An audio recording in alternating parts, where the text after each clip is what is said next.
Muy buen día a todas las personas que nos acompañan el día de hoy.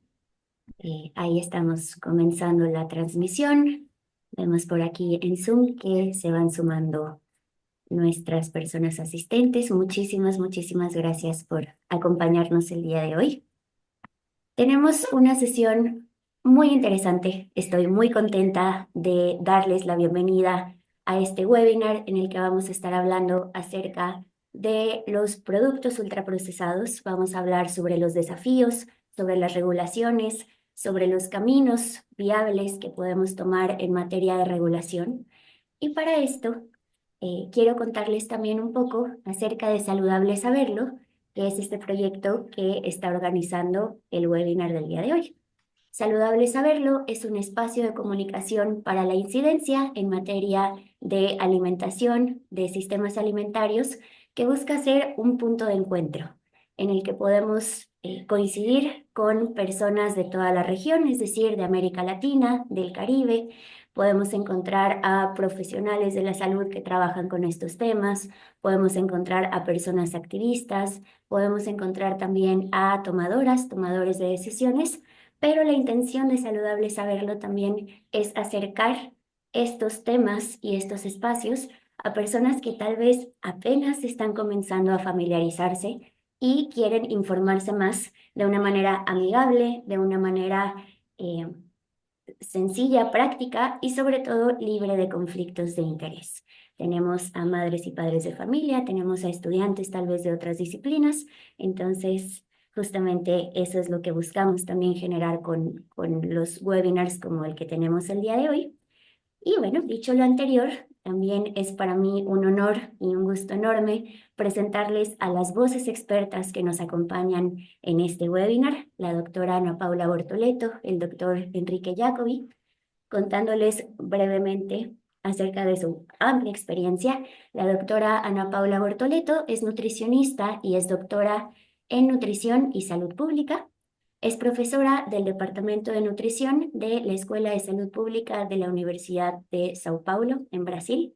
Es investigadora científica del Núcleo de Investigaciones Epidemiológicas en Nutrición y Salud, también conocido con sus siglas NUPENS, de esta misma universidad. Y su línea de investigación incluye la evaluación y el seguimiento de políticas públicas de alimentación y nutrición, justamente con énfasis en medidas regulatorias sobre alimentos ultraprocesados. Muchísimas gracias, doctora, por acompañarnos el día de hoy. Y contándoles acerca del doctor Enrique Jacobi, él es médico con maestría en salud pública y nutrición. Ha sido asesor regional en nutrición y actividad física de la Organización Mundial de la Salud, de la OMS, y de la Organización Panamericana de la Salud, OPS. Y también fue viceministro de Salud en Perú. Ha liderado iniciativas regionales sobre la regulación de alimentos ultraprocesados, la promoción de entornos saludables y políticas contra la obesidad infantil. Es miembro del Núcleo de Investigaciones Epidemiológicas en Nutrición y Salud, NUPENS, de la Universidad de Sao Paulo y ha publicado más de 80 artículos científicos sobre salud pública, nutrición y transporte urbano. Les damos la más cordial bienvenida. Muchísimas gracias por acompañarnos. Y bueno, si les parece bien, vamos entrando en materia. El día de hoy vamos a hablar acerca de ultraprocesados, que es nuestro tema central, pero visto desde distintas perspectivas, hablando de evidencia científica, hablando de su experiencia también en el campo de la creación de políticas públicas, de los desafíos que esto ha implicado. Pero vamos a iniciar, como dicen por ahí, primero la primaria. Vamos a iniciar con los términos. Para poder hablar de ultraprocesados, la primera pregunta es, ¿qué son los ultraprocesados? ¿Cómo se podrían definir? Y de pronto, ¿qué ejemplos podríamos encontrar que se presten a confusión de que se crea que son ultraprocesados cuando no lo son, o viceversa, que son ultraprocesados pero que a veces no los concebimos como tal? Abro el micrófono, pueden ustedes tomar la pregunta en el momento que ustedes lo prefieran. Adelante, doctora, muchas gracias. Sí, muchas gracias, Carla. Es un gusto estar acá contigo y con Enrique. uma grande referência para a nossa região acá em políticas públicas na alimentação. E graças por também fazer este conversatório acerca de um tema tão importante que são os ultraprocessados. A mí me gusta de hablar que, a pesar de que las definiciones en los conceptos científicos, como Carlos Montero y nuestro grupo acá define como alimentos ultraprocesados, a mí me gusta de hablar más como productos ultraprocesados, porque son, estão lejos de ser alimentos como identificamos na natureza, ¿sí? Son formulaciones industriales hechas predominantemente con sustancias derivadas de alimentos, junto com aditivos alimentários que imitam ou melhoram qualidades sensoriais destas substâncias. Não são simplesmente processados ou nem são preparações culinárias tradicionais. A diferença de alimentos minimamente processados, como frutas secas ou arroz integral, e de los ingredientes culinários, como aceites ou açúcar, os ultraprocessados resultam de uma série de processos industriais que separam, modificam, reconfiguram componentes alimentares para criar produtos listos para o consumo, altamente palatáveis, duradouros e de conveniência.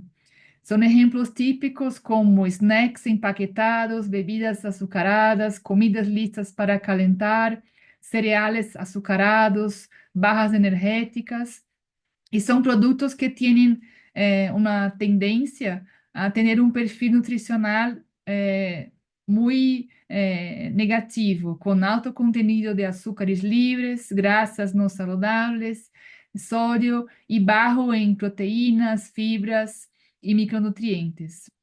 Eles são definidos como parte da classificação nova, que distingue claramente os ultraprocessados de outros alimentos, porque considera o tipo de processamento industrial, não somente os ingredientes, pero a função tecnológica destes processos e seus impactos em los padrões alimentares e na saúde.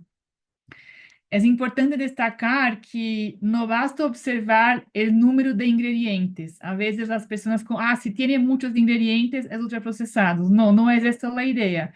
Pode ter um listado grande de ingredientes, pero são de alimentos, e com isto não é ultraprocessados. Pero sí a presença de aditivos ou substâncias que são de uso industrial, que, por exemplo, que tiene aceites hidrogenados, emulsionantes, saborizantes, colorantes, que vão obter um snack ultraprocessado. Pero não se compara com um pan artesanal que é feito com harina, água, sal e levedura, por exemplo. Então, en este caso, es importante mirar la lista de ingredientes, que es donde tenemos la información en los paquetes que van nos ayudar a identificar si reconocemos los alimentos o ingredientes culinarios o si son solamente sustancias de uso industrial y aditivos que cambian las características sensoriales. En este segundo caso, estamos tratando de ultraprocesados. El lenguaje internacional, cuando se habla, es muy difícil solo quedarte en la idea de producto, ¿no? Y podría ser comestibles ultraprocesados una manera de retirarle esa impronta tan positiva que la palabra alimentos tiene, porque nos acompaña desde pequeños, los alimentos son buenos, hay que tomarlos 3 veces al día y todas aquellas cosas que hace su consumo. Eh, yo preferiría quizás una fórmula que nos permita esté cerca de producto, pero digamos de una manera menos comprometida con la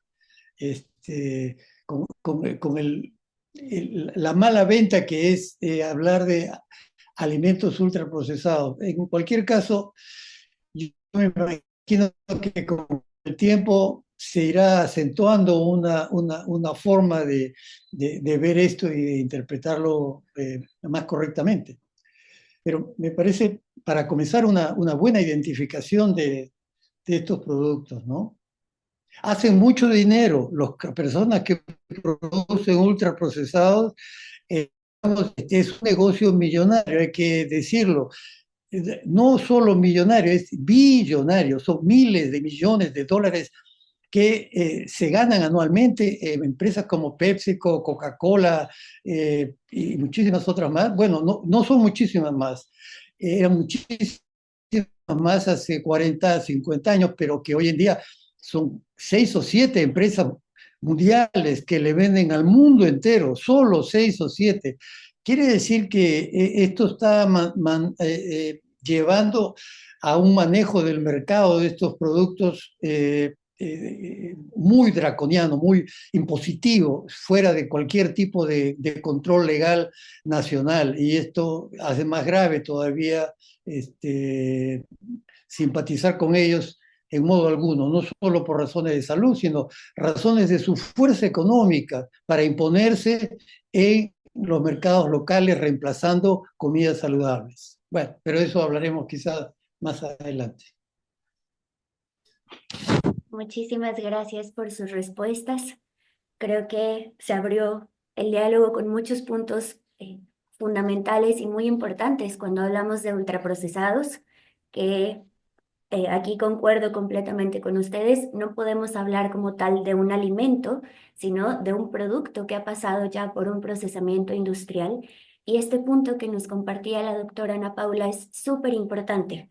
Muchas veces tenemos la creencia, e incluso lo podemos ver en explicaciones, por ejemplo, de redes sociales, que nos dicen, si un alimento o algo que tú puedes comprar tiene más de 5 ingredientes, no lo compres porque es malo para la salud, ¿no? Cuando en realidad no depende como tal del número, sino, como nos mencionaba doctora, dependerá mucho más de qué ingredientes son. Si podemos encontrar tal vez un alimento fresco o un alimento mínimamente procesado, o si por el contrario es un saborizante, un colorante, un espesante o algo que no podemos encontrar regularmente en las cocinas, ¿no? Que se pudiera producir de una manera casera o una manera menos procesada.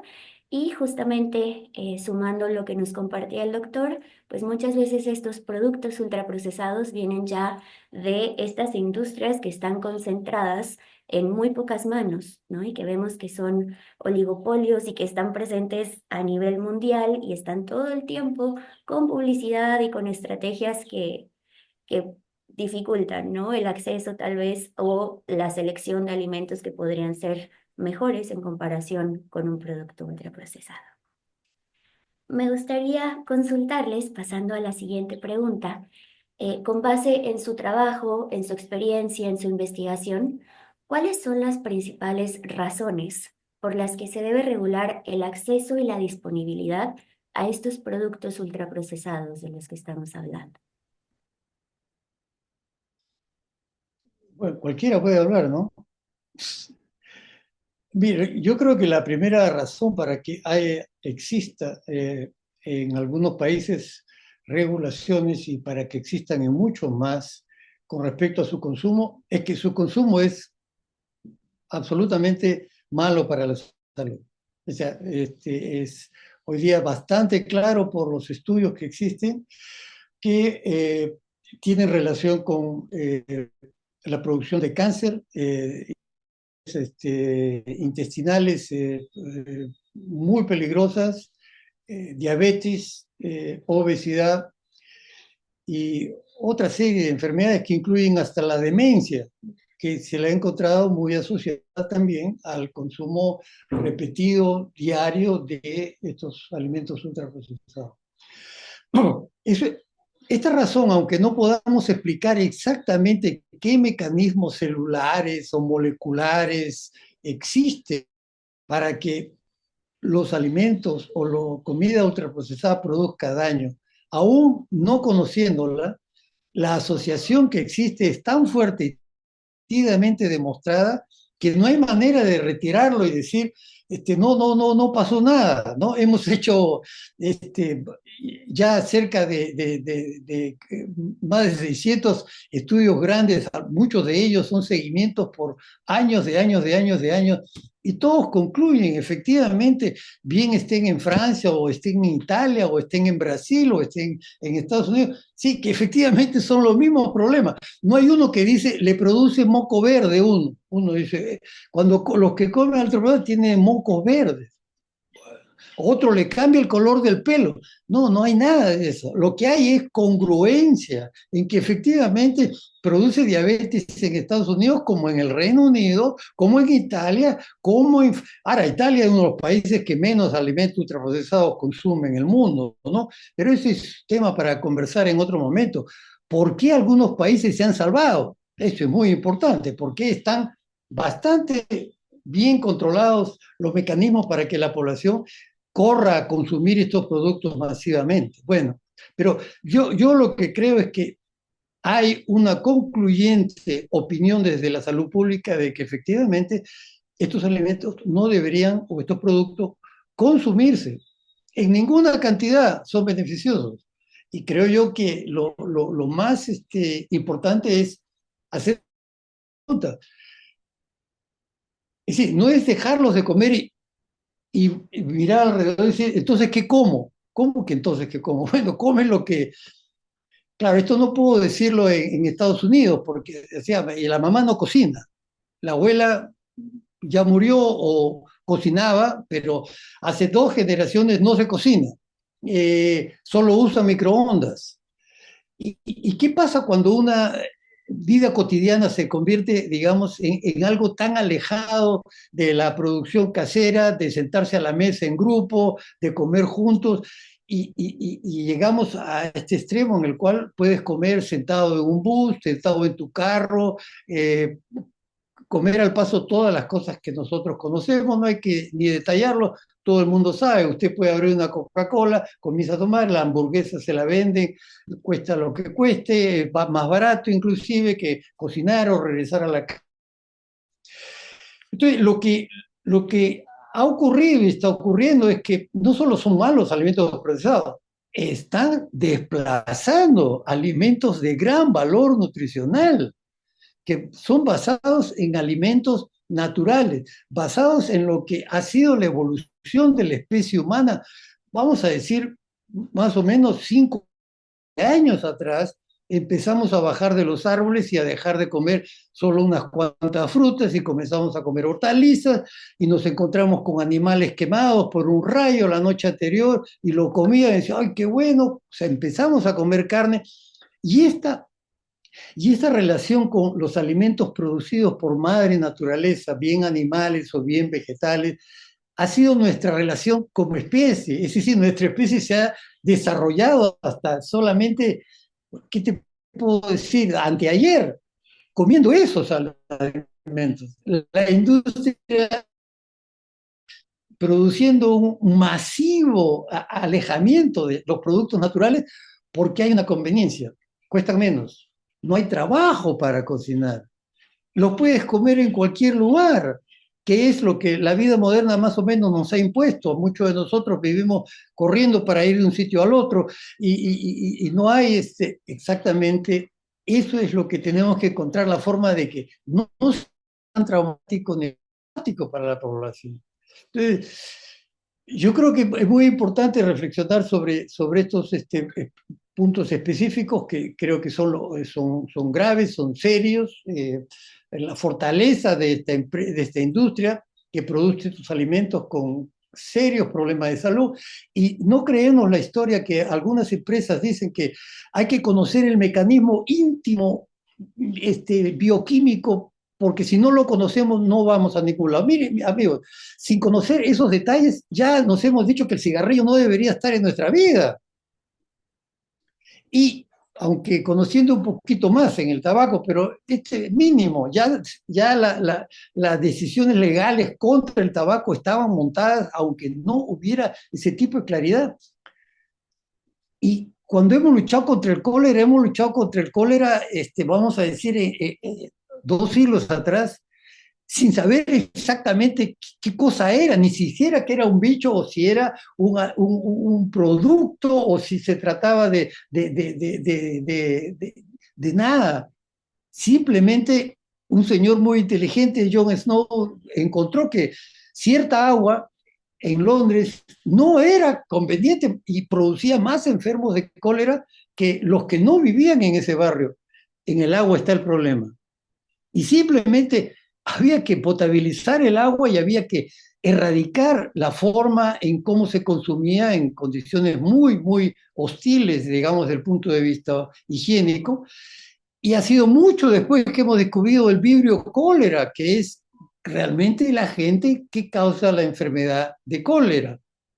Entonces, sabemos que en la salud pública hay razones suficientes cuando tenemos coincidencia de factores, repetidas coincidencias, observaciones en sitios diferentes en el mundo que llevan a concluir que es más seguro no consumir, no tomar, no respirar el aire, no hacer esto, aunque no sepamos los detalles sobre esto. Y la humanidad ha pasado la vida también haciendo este tipo de decisiones, que no se han conocido sino 2, 3 siglos después en exactitud qué era lo que ocurría y por qué es que había animadversión o por qué se prefería esto y no se prefiere esto otro.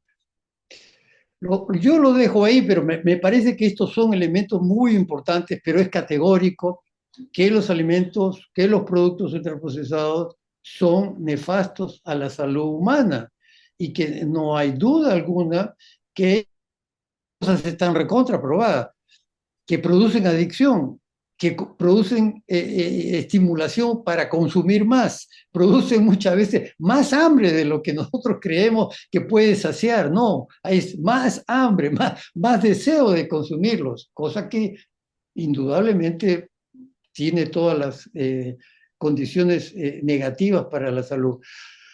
Ahora, los gobiernos deben actuar, pero me imagino que esto es parte de lo que vamos a conversar y cómo la actuación de los gobiernos o las autoridades públicas de salud podrían beneficiar a la población de nuestros países. Y totalmente de acuerdo con Enrique, solo para agregar que, además de estos datos que son irrefutables del impacto en la salud pública y en lo medio ambiente también, tenemos con el aumento de impacto en los sistemas alimentarios por la producción de ultraprocesados y las inequidades también, porque son las poblaciones más vulnerables, agricultores familiares, que son más impactados con este cambios de los sistemas alimentarios para producir más y más ultraprocesados. Y hay, a pesar de no sabermos exactamente los mecanismos que explican esto, que no es necesario tener estos datos, ya tenemos evidencias suficientes que confirman que el impacto de consumo de ultraprocesados en la salud, en la obesidad, diabetes, enfermedades cardiovasculares, etcétera, se mantienen mismo con el ajuste por nutrientes específicos. Esto quiere decir que los daños de ultraprocesados no pueden explicarse solo por calorías, grasas o azúcares. El impacto tiene a ver con la matriz alimentaria alterada, la reducción de la saciedad, la rapidez de ingestión, la menor densidad nutricional y el impacto en la microbiota también tiene relación. Entonces, una cosa que ya sabemos que no es el camino es reformular los ultraprocesados, es reducir un poco de la grasa, un poco del azúcar, un poco del sodio y hablamos que son ultraprocesados buenos. Este camino ya tenemos evidencias que no es bueno, es insuficiente. Hablar de ultraprocesados mejores o ultraprocesados reformulados es una estrategia que no será suficiente porque ellos van a mantener la misma lógica de producción, la separación de los alimentos, el uso intensivo de aditivos, las cadenas agroindustriales que no son sostenibles. Entonces, hablar de estas reformulaciones no va a ser una solución eficiente, pero sí hablar de una regulación para disminuir la oferta, el consumo de ultraprocesados de una manera general, manteniendo nuestra cultura alimentaria, que felizmente acá en nuestra región tenemos una fuerte cultura alimentaria con comida de verdad, con alimentos naturales y sí garantizar que tenemos cadenas de producción y favorecer ese otro sistema alimentario y no favorecer el sistema alimentario en que predomina ultraprocesados. Esta debe ser la lógica de la regulación, ¿sí? Muchísimas gracias. Eh, Ahora que les escuchaba, pensaba justamente en cómo el impacto de los ultraprocesados tiene diferentes perspectivas y llega a diferentes niveles dependiendo de cómo se pueda analizar.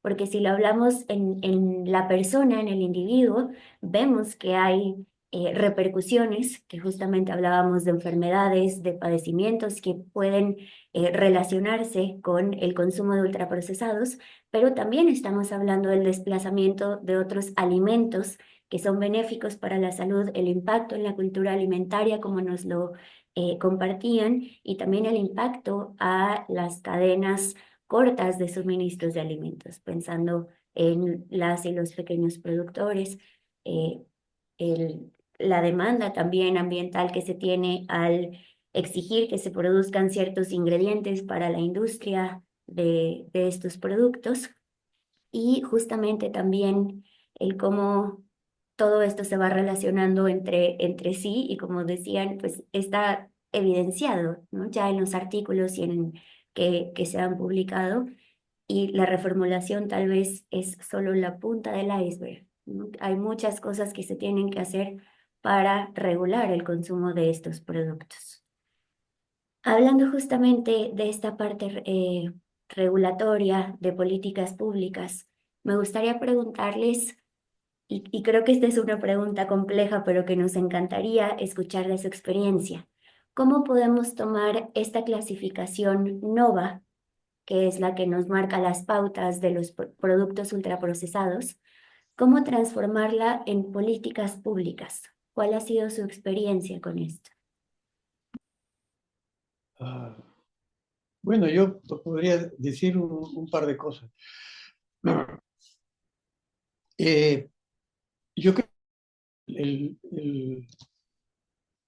el sistema, el NOVA, ha permitido algo que, mire, muy simple, no hay aquí ninguna tecnología compleja, ni hay raíz cuadrada, ni hay coseno de coseno, no hay nada, ni sacar una regla de cálculo, no.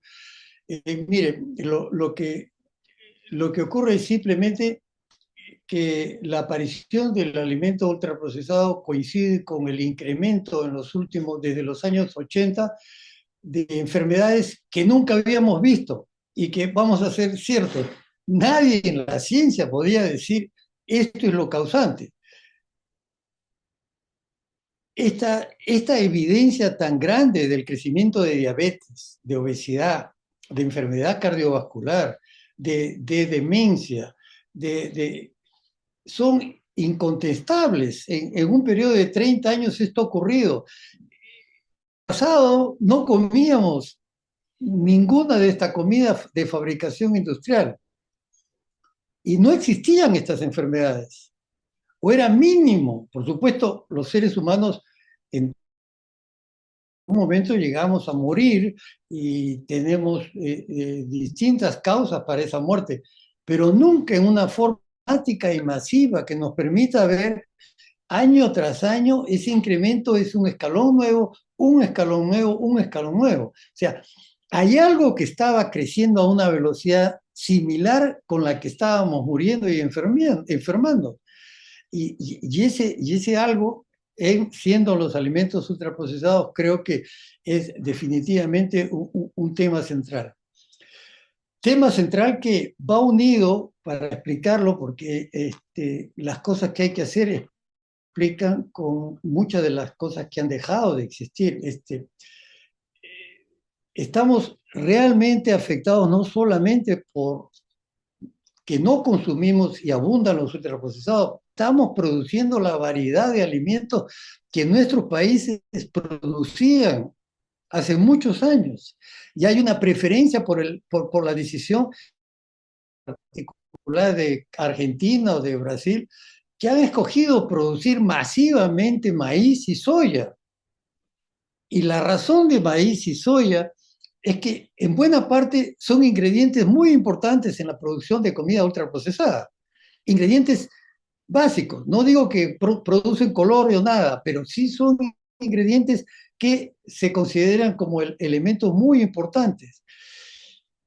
Esto masivamente ha desplazado a otros productores, generalmente productores pequeños, que producían comida para alimentarse, para cocinar en casa y alimentarse, y que son parte de las culinarias que tienen nuestros países, que son diversas, también con muchísimas coincidencias, pero que en ningún caso esa tradición de los alimentos naturales, históricos y tradicionales amenazaron nuestra salud. Amenazaron cuando no los teníamos, cuando no comíamos, pero no amenazaban cuando los consumíamos. Algunos consumían más, el rey comía realmente 3 veces, hasta 4 o 5 veces más, y los reyes tenían pues gota, tenían otras enfermedades complejas, algunas de ellas las hemos visto en esta parte más cercana de la vida y del planeta, pero realmente estamos frente a una situación que ha complejizado la lucha contra el ultraprocesado, porque en realidad no es una lucha igual al tabaco. Vamos a decir, hay cosas que vamos a aprender del tabaco. El tabaco hay que dejarlo y punto. O sea, nadie me dice que hay un humo azul, un humo rojo que están vendiendo ahora que es mejor. Bueno, la macoña debe ser probablemente parte de ese humo, pero no estamos hablando de eso. No hay un sustituto. Con que ha habido un logro en salud pública extraordinario. Y en el caso nuestro, el problema que tratamos de enfrentar es que no se trata solo de decir que los ultraprocesados se vayan. Tenemos que reeducar a la gente, hay que volver a aprender a cocinar, hay que volver a plantar las cosas que se han dejado, porque hay alimentos y productos por los cuales se paga más. Y eso está ocurriendo, por el maíz se paga más. Y el maíz no es siempre comida. Casi el 60% del consumo en el mundo es industrial, para producir telas, para producir alcohol, para producir combustibles, para producir colorantes. Para eso se usa el maíz. Y con la soya ocurre otro tanto. Entonces, estamos hablando que alimentos tradicionales que han estado en la mesa de nuestros países y de muchas culturas más lejanas aún, han sido prácticamente diezmados y eliminados para ser convertidos en producto industrial o en producto industrial de comer. Y esto es grave. O sea, el abastecimiento de biodiversidad está en peligro en el mundo.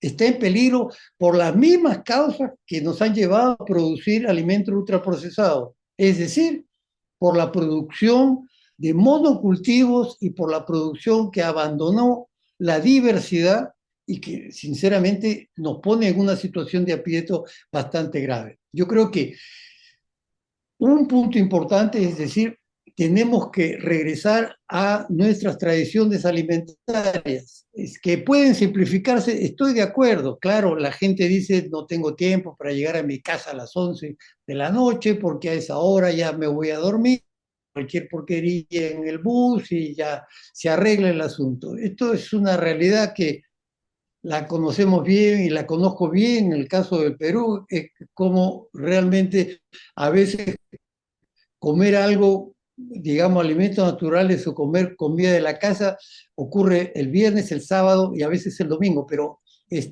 cada vez se va alejando más para hacer tiempo a lo que es la labor, el trabajo y ganar dinero y llevar dinero a la casa. Entonces, creo yo que es más doble, que es la producción y el consumo de alimentos absolutamente críticos que están desapareciendo y han desaparecido en algunos lugares más, en forma más grave que en otros, pero al mismo tiempo en el nivel íntimo familiar ha desaparecido cocinar y sentarse a la mesa para comer. Y esto es grave, porque los colegios no suplen eso alternativamente. Eh, Creo que hay un programa de alimentación escolar de Brasil que podría ser un excelente ejemplo. Hay programas de alimentación en Centroamérica, en Costa Rica y también en Chile, y de estos tenemos que aprender. Japón, por ejemplo, tiene un programa de alimentación escolar histórico, excelente. ¿Cuál es la razón de ser de ese programa? Que los padres no pueden cocinar al mediodía, los niños no pueden regresar a casa a almorzar, tienen que comer en la escuela. ¿Y qué comen? Comen carbohidratos, están pensando en nutrientes. No, no, no, no. La buena comida se hace llamando a las cosas por su nombre. Naranja, naranja. No es que hay que llamarla, este es un jugo extraído con propiedades bioquímicas tal. Naranja es naranja. Carne de pollo es carne de pollo. Piña es piña. Manzana es manzana. Así es como es que hay que comer, o sea, con nuevamente los alimentos que son el fruto de una evolución extraordinaria. Alimentos se han convertido en nuestros asistentes centrales de nuestra vida después de 2 millones de años comiendo solamente unas cuantas frutas, pero estábamos adaptados a la Sí, frutalidad mayor. Estos problemas, tanto agrícolas como el problema de alimentación en casa, como el problema de un mejor conocimiento de esto por la población general, son obligaciones del Estado, son obligaciones del Estado. Y todos tenemos firmados en las constituciones de nuestro país el derecho a una alimentación saludable y nutritiva, o la mayoría, o muchos. Y esto no puede quedar solamente en unas 4 líneas que condensan esta afirmación. Es algo decididamente mayor que tenemos que esmerarnos. Y ya ha habido esfuerzos, ya ha habido esfuerzos de regulación, de etiquetado de los productos ultraprocesados, pero tiene que haber un esfuerzo igualmente grande para comer saludable, con alimentos producidos por la agricultura familiar, por los agricultores pequeños que están siendo bárbaramente desplazados de esa producción para hacer producción industrial. Y eso es, creo, una de las amenazas más grandes. sí. Y creo que acá Ahí lo dejo, porque si no, en sí. nuestra región tenemos ejemplos muy interesantes de este camino, ¿sí? De cómo eh, incluir la clasificación nova en políticas públicas. Hay diferentes caminos y estamos construyendo caminos diferentes a cada momento. Por ejemplo, creo que el proceso de aprobación de etiquetado frontal que empezó en Chile en formato de advertencias y que ahora tenemos muchos países de la región avanzando con este sistema. De uma certa maneira, podemos considerar como um avanço para a identificação de produtos ultraprocessados. Obviamente que a palavra ultraprocessados não aparece em la regulação de etiquetado em los países, pero quando identificamos os produtos que recebem os selos, as advertências, são grande parte ultraprocessados. Por quê? Porque utilizamos regras de perfil de nutrientes alinhadas com o modelo de OPS, que consideram os nutrientes críticos e consideram edulcorantes, que é um aditivo alimentar cosmético, que é um marcador importante de ultraprocessados. Então, esse é um caminho regulatório de incluir regras de etiquetado frontal e, com isto, regras para proibir nas escolas e proibir a publicidade infantil para produtos que têm os octógonos, por exemplo. Não é uma relação direta com a classificação nova, pero por ter marcadores de ultraprocessados, consideramos que é um avanço para a implementação de políticas alinhadas com a classificação nova. Acá em Brasil e em outros países da região, temos uma vantagem de ter as guias alimentares basadas na classificação nova. Este é um caminho interessante também, porque ao adotar guías alimentarias que consideren la clasificación nova, esto significa decir al país, al gobierno, este es el camino que tenemos que seguir para la alimentación saludable. ¿Cómo garantizar la alimentación saludable según estas guías alimentarias para implementación en políticas públicas? Y acá, por ejemplo, tenemos el programa de alimentación escolar, como dice Enrique, que fue una de las primeras políticas públicas a incorporar la clasificación nova con decretos que prohíben la compra pública de ultraprocesados. Hay un listado de categorías diferentes de ultraprocesados que no pueden ser comprados con el recurso de gobierno. Hay también un límite de percentual de otros tipos de ultraprocesados que quizá aún pueden ser comprados, pero en una cantidad muy baja. Con este ejemplo, tenemos también ahora la aprobación de una nueva canasta básica de alimentos, que considera que los alimentos del grupo de in natura, minimamente procesados, son los alimentos que deben tener en la canasta básica de alimentos. Con esto, tenemos como inducir políticas públicas que reduzam os preços de los productos más saludables e incluem impuestos a los ultraprocesados.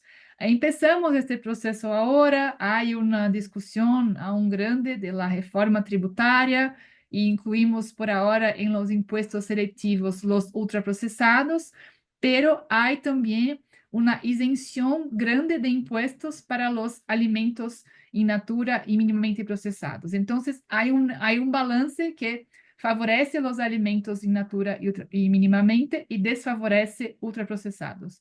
Aunque não são todas as categorias, a lógica de construção del camino sigue a classificação nova.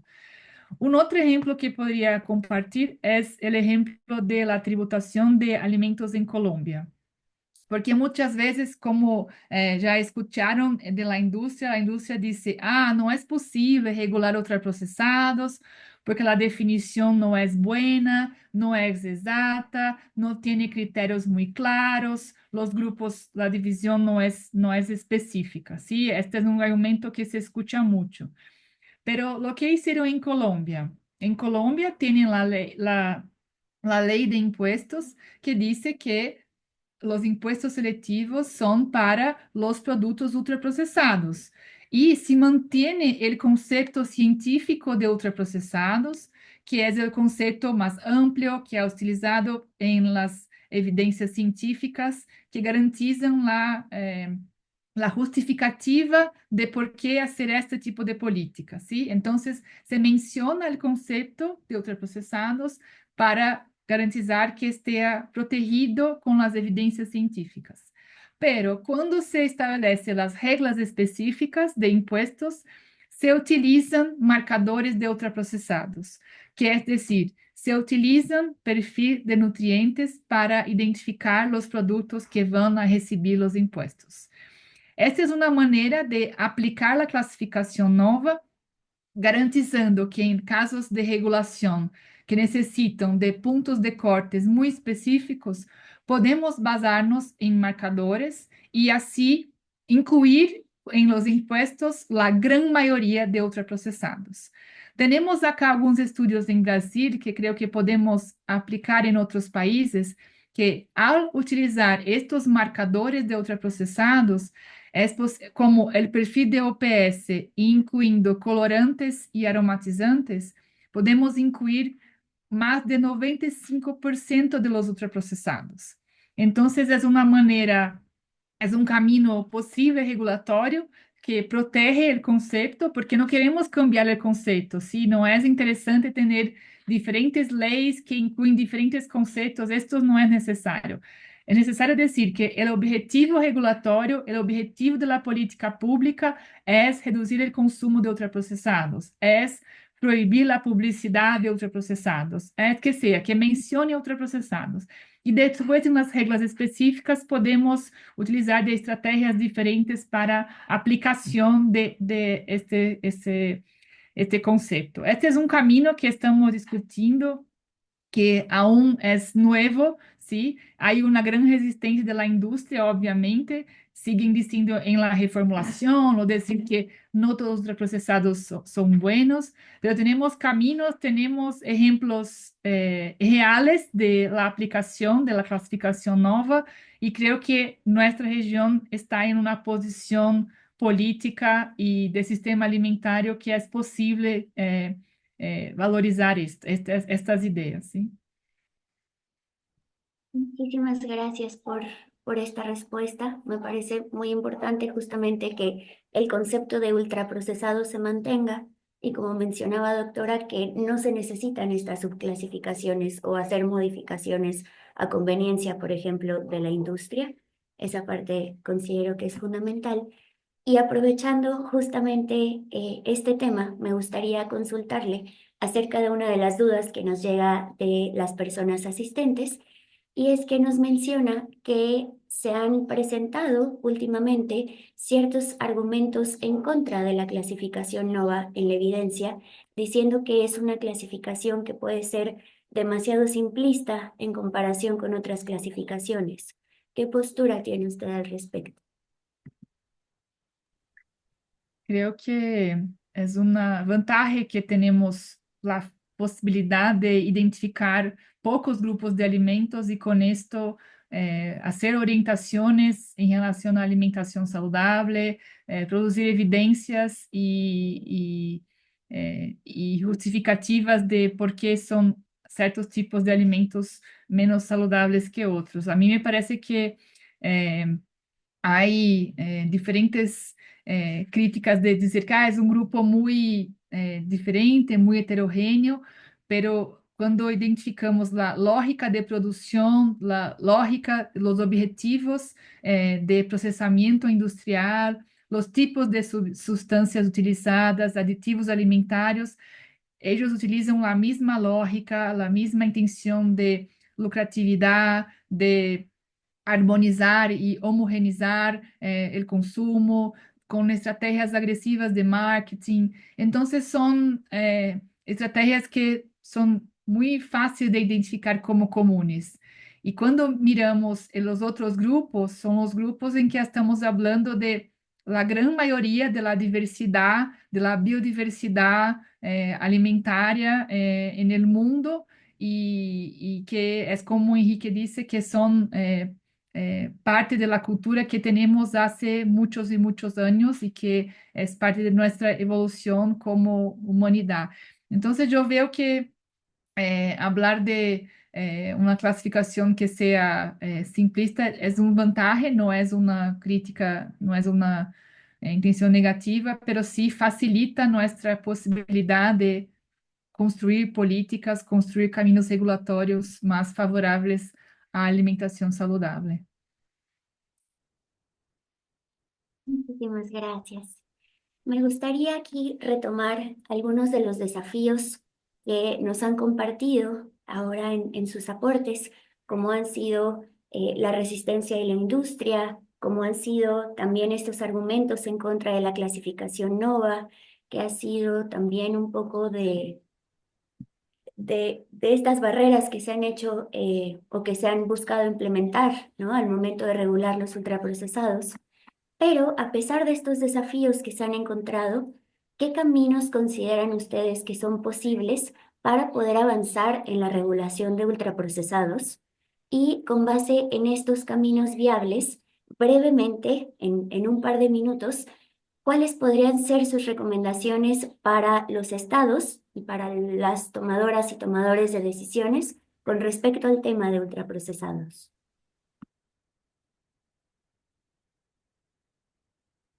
Bueno, sé que no tenemos mucho tiempo, es una pregunta importante, pero creo que eh, hay caminos de construir, de lo que ya estábamos hablando acá, así, de regulación, de pensar en los ambientes alimentarios y a partir de perfil de nutrientes, como el modelo de OPS y otros aditivos alimentarios, identificar los que no son saludables y construir políticas que favoreçam o acesso aos alimentos saudáveis. Creo que esta es la principal recomendación y a partir de esto identificar cuáles son las oportunidades y caminos más posibles en los países. Pero antes de esto, creo que tener políticas de transparencia, que garantizan una mitigación de los conflictos de interés de la industria, sería muy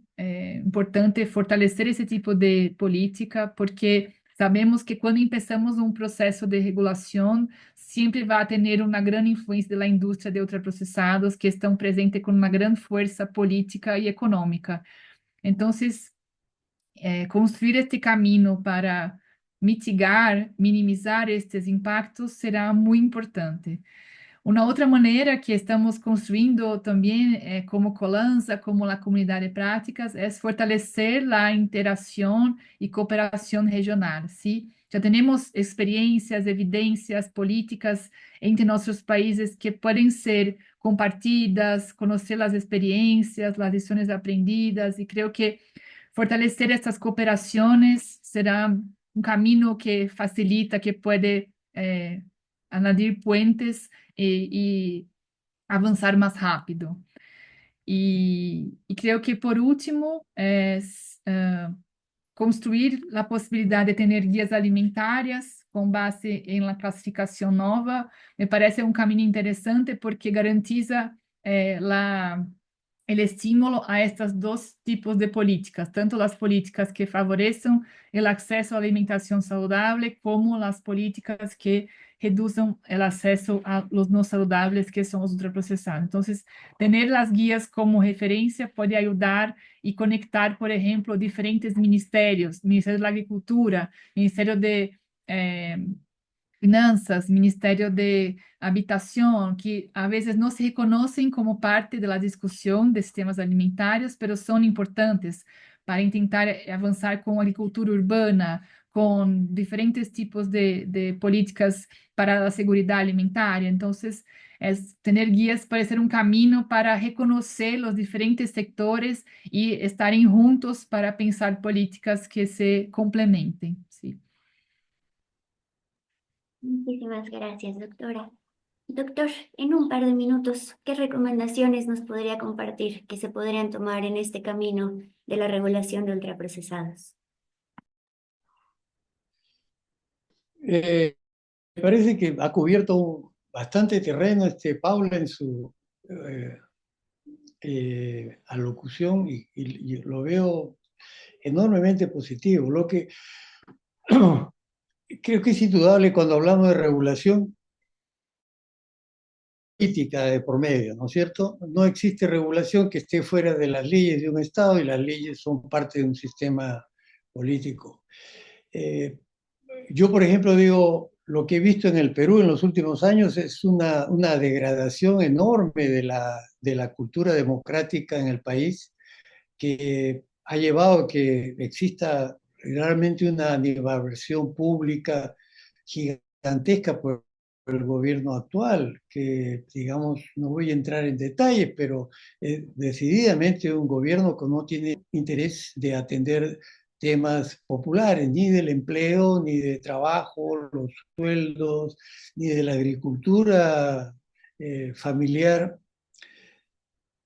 Con contarles que hace 2 meses llegó el ministro de Agricultura y dijo, no, ¿cómo que los alimentos ultraprocesados engordan? No, miren, yo hago las noches y miren cómo he bajado de peso.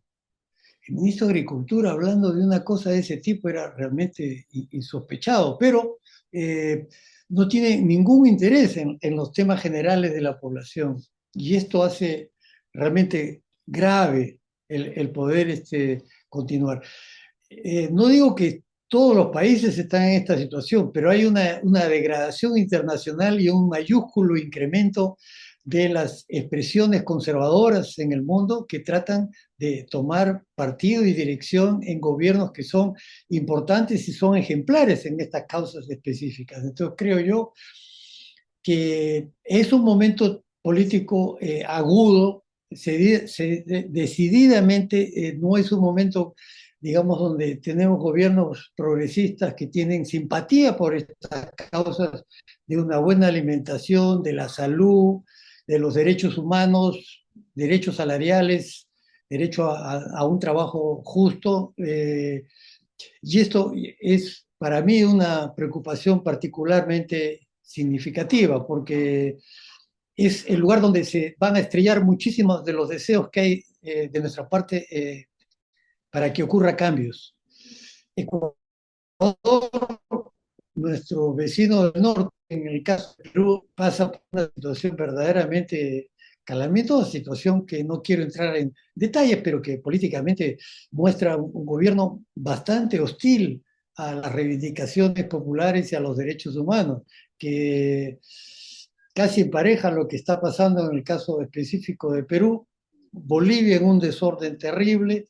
No quiero hacer una descripción general de la situación, pero eh, los elementos de política que hay que poner en juego para vencer a los alimentos ultraprocesados o las comidas ultraprocesadas requieren de un gobierno constituido con voluntad política de tomar esa dirección, la dirección de salud, buena alimentación, que decididamente, posiblemente en el caso de Brasil, no sé cómo están las cosas en Brasil, María Paula, pero lo que yo sí considero es que hasta ahora sigue siendo un ejemplo bastante importante en alimentación escolar y es un ejemplo científico de los avances en alimentos ultraprocesados y en regulaciones que presentarse.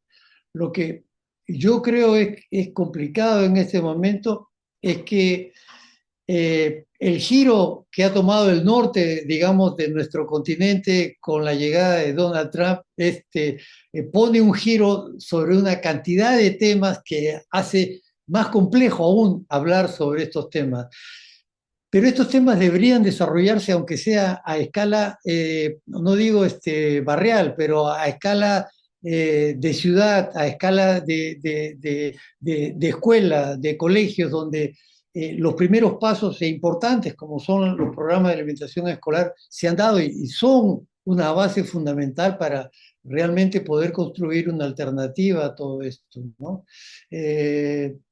Lo dejaría ahí, pero yo creo que las recomendaciones que Ana Paula nos ha puesto antes son muy, muy valiosas y creo que los países deberían avanzar para tener eh, guías alimentarias que recojan mucho de lo que en esta conversación hemos tenido, ¿no? Esas guías son sumamente importantes y muchos ministerios todavía tienen, digamos, una impronta progresista que saben qué cosa es lo que se trata cuando se trata de defender derechos de salud y derechos humanos en la población. Gracias. Muchísimas gracias. Yo sé que este es un tema que les apasiona y que sé que han trabajado muchísimo y que podríamos hablar horas y horas acerca de los distintos matices. Por respeto a su tiempo y también por el respeto de quienes nos acompañan, es momento de cerrar. Esta horita se pasó volando y quiero agradecerles muchísimo por estos últimos aportes. Sabemos que la materia regulatoria es un tema complejo, como nos comentaba el doctor, pero como nos compartió la doctora Ana Paula, ha habido casos de éxito en nuestra región. Sabemos que hay ajustes que se pueden hacer y que podemos considerar como inspiración y como un éxito que se puede replicar en otros países que todavía no han avanzado del todo en esto.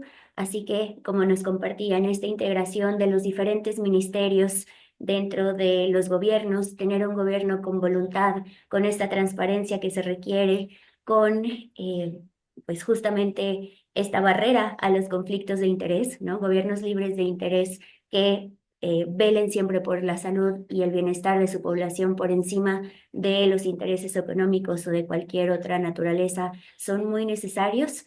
Y justamente estos espacios considero que también son muy valiosos para poder seguir en esta discusión y seguir avanzando en materia de regulación de los productos ultraprocesados. Nos quedaron por ahí algunas respuestas pendientes que, si ustedes nos lo permiten, les haremos llegar para compartir las respuestas también en nuestras redes sociales. Esta transmisión va a quedar también grabada en nuestras plataformas y las vamos a compartir por si alguien gusta también ver la grabación. Muchísimas, muchísimas gracias nuevamente a las personas que nos acompañaron. Muchísimas gracias, doctora Ana Paula. Muchísimas gracias, doctor Enrique. Fue un gusto poder compartir este espacio con ustedes. A ustedes y a Oh, todos los que nos han acompañado. Gracias. Muchísimas gracias. gracias. Chao, chao.